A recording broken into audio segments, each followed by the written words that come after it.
felony from December 2nd of 2025. And how do you plead to that charge? Guilty now. And then that indictment also alleges that you were previously convicted of possession of a controlled substance, a first degree. Good morning. Are you Steve Ray Williams?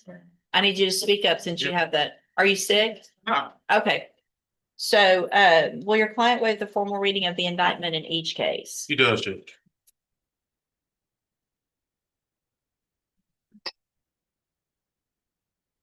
There's 2 MTRPs and 3 new cases, I think, and on that other one. All right, see, will he waive the formal, did I already say this? He'll waive the formal reading in all the cases. Sorry. All right, let me start getting them pulled up here.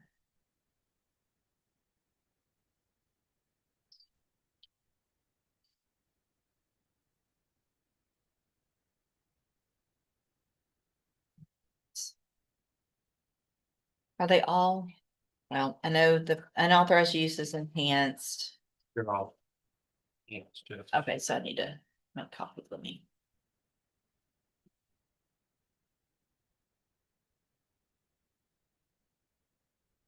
If you want to start at the end of Mr. Williams, and print some of those, I'm gonna have to make notes on all of those because it's different counts. Please, ma'am. I've got the first one I'm getting started and I'll go that way, but give me just a second, to get it. When I need to make notations on them, it's easy if it's 1 or 2 on the computer. It's not if there's a lot. So let me get everything printed out and it'll take a minute, but it'll go quicker once I get it done.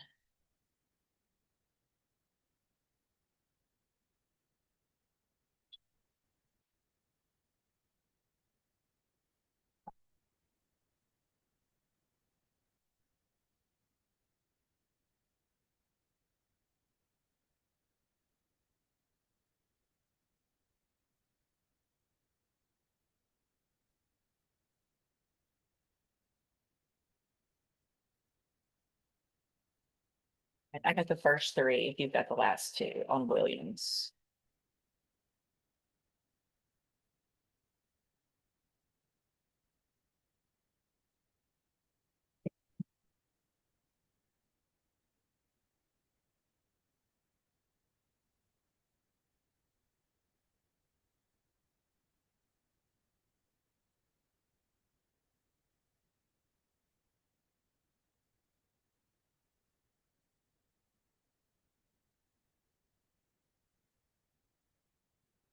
All right, let's get started. Mr. Williams, in clause number 26, DCCR 0312, you're charged with the state jail felony offense of unauthorized use of a vehicle.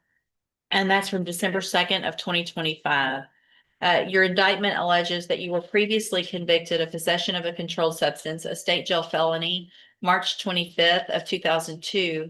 And after that was final, you were convicted of possession of a controlled substance, a state jail felony, May 22nd of 2024. And how do you plead to that charge? Guilty. Speak up, please. Guilty now. And are you pleading guilty freely and voluntarily? Yes, ma'am. And because you did what they charged you with? I need you to answer out loud. Yes, ma'am. And are those prior 2 convictions true? Yes, ma'am.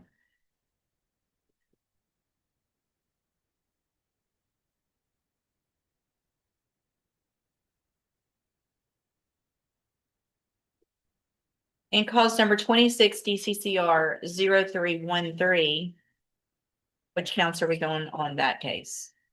See. Mhm. I printed the first 3.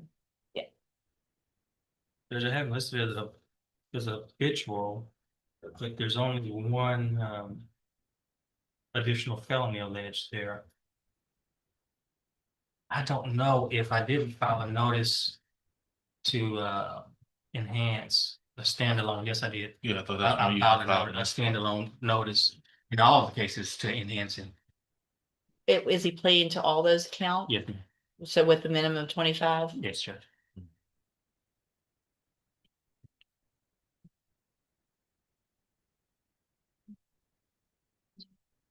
Okay, so. Hold on a second. It may. Let's go back to I was gonna suggest maybe refer to the notice of enhancement that I filed. I don't know if it would make it easier that way. I'm gonna go back to the cause number ending in 0312. It's the one you just pled guilty to. It had those two prior state jail felony offenses listed in the indictment. The state has also filed a notice of intent to use prior convictions to enhance.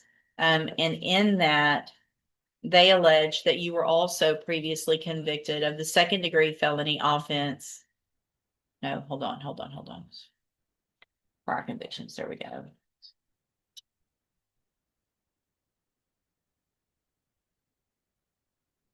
Of possession of a controlled substance.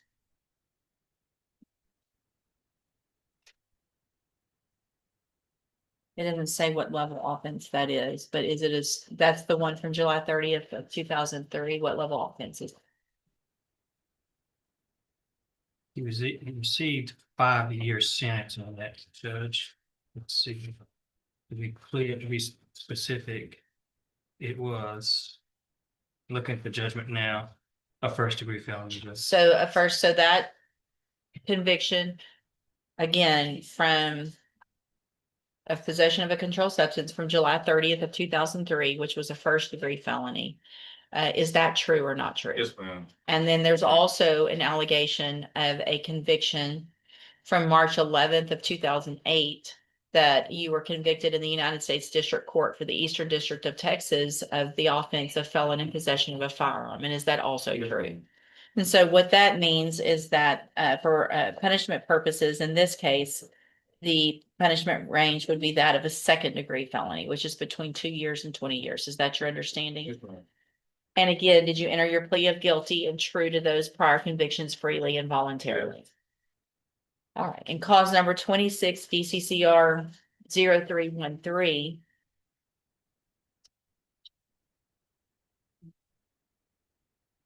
You're charged with unlawful possession of a firearm by felon, third degree felony from December 2nd of 2025. The indictment alleges you were previously convicted of possession of a controlled substance, a first degree felony, July 28th of 2003. And then the notice of intent to enhance alleges that same prior that we already talked about, which is the felon in possession of a firearm case, which was the federal case from March 11th of 2008. How do you plead to this charge? Guilty, ma'am. And again, are those prior convictions true? Yes, ma'am. And did you plead guilty and true freely and voluntarily? Mhm. And in this case, that makes the punishment range that of a habitual offender. Is that everyone's understanding? Yes, Your Honor. Yes, Your Honor.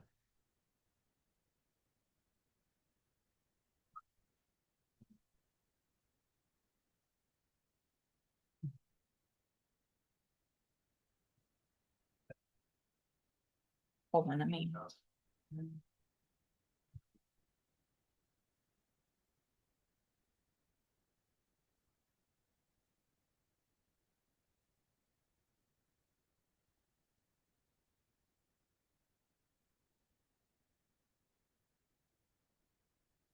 Then in cause number 26 DCCR 0314, you're charged with the second degree felony offense of abandoning or endangering a child within placing them in risk of imminent bodily danger. And that's a second degree felony from December 2nd of 2025. And how do you plead to that charge? Guilty, ma'am. And then that indictment also alleges that you were previously convicted of possession of a controlled substance, a first degree felony, July 28th of 2003. In addition, that notice of enhancement alleges that prior conviction of felon in possession of a firearm, making this habitual punishment. Do you understand? Yes, ma'am. And again, are those prior convictions true? Yes.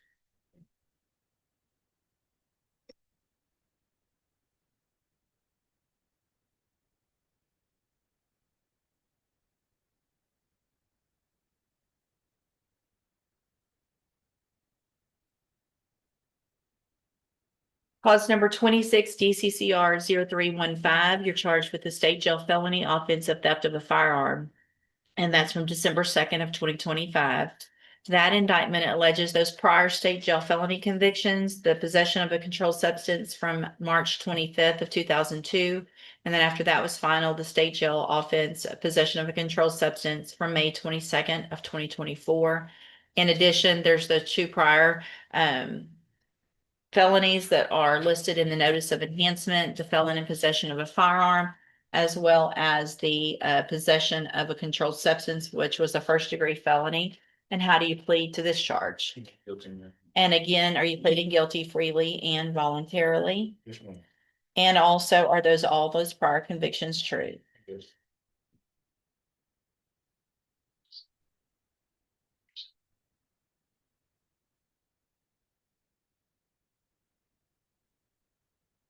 And then finally, in cause number 26, DCCR 0316, you're charged with a first-degree felony offense of aggravated kidnapping from December 2nd of 2025. And how do you plead to that charge? Guilty, ma'am. And that alleges in the indictment the prior offense of possession of a controlled substance, a first-degree felony, July 28th of 2003. In addition, there is the notice to enhance that alleges the prior felon in possession of a firearm from March 11th of 2008. And are all of those prior convictions true? Yes, ma'am. And that for punishment purposes makes this a habitual offender, correct, everyone? Yes, ma'am.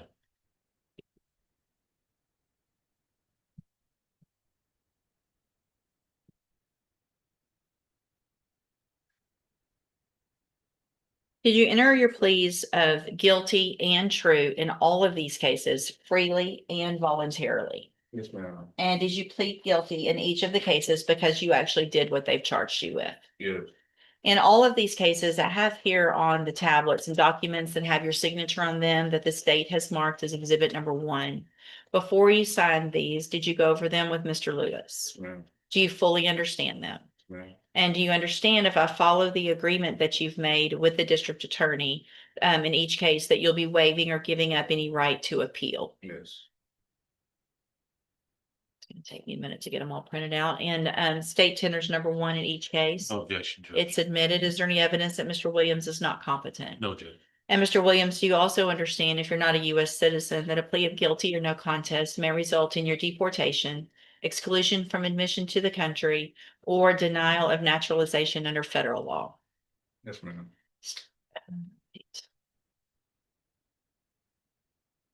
Give me just a second.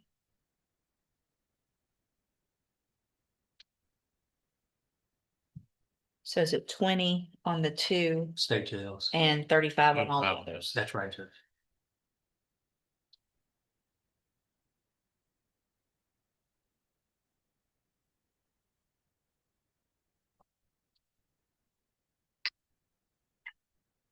All right, this is going to take just a minute. I've got to go through each of those documents and print out the admonishment or the certification.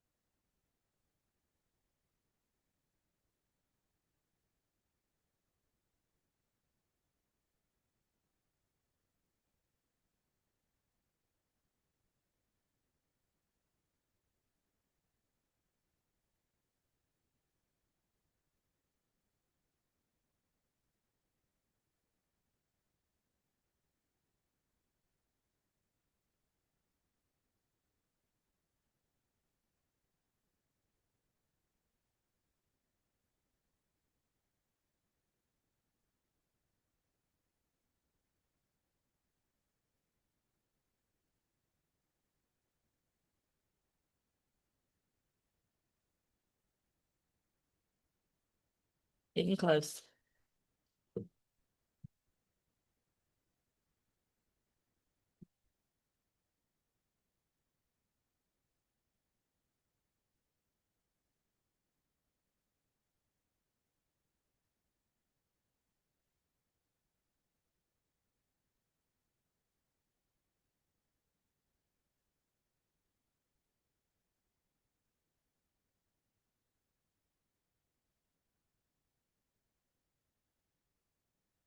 Right, sir, in each of your cases, I'm going to find that you entered your pleas of guilty and true, freely and voluntarily. Find again, you're mentally competent and understand the nature and the consequences of all of those pleas. And cause number 26, DCCR 0312, find sufficient evidence to find you guilty and find all those counts true. And in that case, sentence you in accordance with your agreement to a term of 20 years in the institutional division of the Texas Department of Corrections. You will receive credit on that sentence for any time that you've been in custody that the law gives you the right to receive. And cause number 26, DCCR 0313, find sufficient evidence to find you guilty, find those prior counts true, and at this time find you guilty of unlawful possession of a firearm by a felon, sentence you in accordance with your agreement to a term of 35 years in the institutional division of the Texas Department of Corrections. You will receive credit on that sentence for any time that you've been in custody that the law gives you the right to receive. In cause number 26, DCCR 0314, find sufficient evidence to find you guilty, and at this time find you guilty of abandoning or endangering a child, find those prior convictions true, sentence you in accordance with your agreement to a term of 35 years in the institutional division of the Texas Department of Corrections. You will receive credit on that sentence for any time that you've been in custody that the law gives you the right to receive. In cause number 26, DCCR 0315, find sufficient evidence to find you guilty and find all the prior convictions that you pled true to true. And at this time, find you guilty of theft of a firearm, find those convictions true, sentence you in accordance with your agreement to a term of 20 years in the institutional division of the Texas Department of Corrections. You will also receive credit on that sentence for any time that you've been in custody that the law gives you the right to receive. And then in cause number 26, DCCR 0316, find sufficient evidence to find you guilty. And at this time, find you guilty of aggravated kidnapping, find those prior convictions true, sentence you in accordance with your agreement to a term of 35 years in the institutional division of the Texas Department of Corrections. You will receive credit on that sentence for any time that you've been in custody that the law gives you the right to receive. All of these cases will run concurrently, which means together at the same time. Handing you in each of your cases the trial court certifications that shows that these were agreements that I followed, and so you've waived your right to appeal. I've also handed you a written admonishment regarding your ineligibility to possess a firearm or ammunition. Because of the judgments entered against you, and you obviously know this because it's one of the charges and you've had the charge in the past, but I'm required to read this to you by law. So because of the judgments entered against you, you're ineligible under Texas law to possess a firearm or ammunition. Possession of a firearm or ammunition could lead to charges against you. If you have questions about the laws that make you ineligible to possess a firearm or ammunition, or about how long that lasts, you can talk with Mr. Lewis. All right, good luck to you, sir. You can go back with the bailiff. What? The fluorescent lights of the courtroom hum over Steve Ray Williams. He is not a young man, and his voice is a raspy whisper, forcing the judge to lean in. This is the reckoning. Over 5 separate indictments, spanning the unauthorized use of a vehicle to the theft of a firearm, Steve utters a single devastating word: guilty. But this is no simple plea. The prosecutor unfolds a notice of enhancement, dragging skeletons from 2002, 2003, and 2008 into the light. A first-degree felony for possession, a federal conviction for being a felon with a gun. Each prior crime turns the key in a machine designed to lock him away longer. The judge explains the math. The theft of a car brings 20 years, but because of who he was, the stolen firearm escalates to 35. The emotional depth hits when the charges turn human, abandoning or endangering a child. You imagine the scene, December 2nd, 2025. The risk, the imminent danger. Steve does not flinch. He admits it all freely, waiving his right to appeal as if signing away his own biography. Then comes the final gavel: aggravated kidnapping, a first-degree felony. The judge sentenced